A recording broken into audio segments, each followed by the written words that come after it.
Morning, One Kids. Well, I'm all ready for my journey. I've got my car keys, I've got my map, and I've got my seatbelt on. So, have you ever been on a really long journey and wondered how long it would take, which way you had to go, or even asked that question, are we nearly there yet? Well, if you have, you'll be able to imagine the next bit of the story of Moses. So you'll remember last week that God's people had escaped from the clutches of Pharaoh in Egypt, and they had gone right through the middle of the Red Sea, which God had parted miraculously. Well, their journey didn't end there. They still had a fair way to go before they were in the place that God had for them. So have you ever got a little bit fed up or tired or hungry or bored on your journey? Well, God's people experienced a bit of this on their way through the wilderness, on their way to the promised land, which was a special place that God had for them. And I think they gave Moses a little bit of a hard time. They were bored, they were tired, they were thirsty, and they just felt a little bit lost. Of course, they didn't have a car to travel in, and they were in the wilderness, so it probably was quite tough going.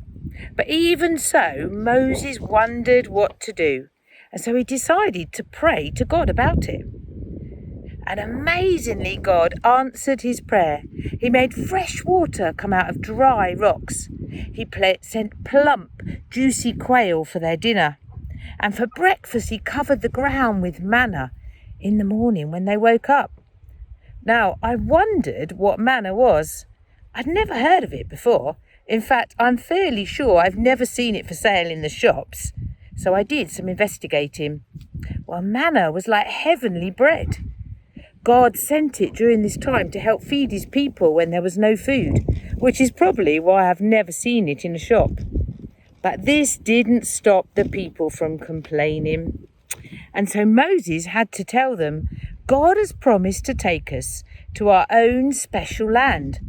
And he's chosen us to be his special people. We can trust him to do the very best for us. And that's just what God did.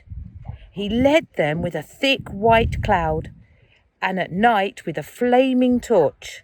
And he showed Moses and the people through the wilderness. Wow, what an amazing story. Well, thanks for listening, One Kids. I wonder what the next part will be. Bye for now.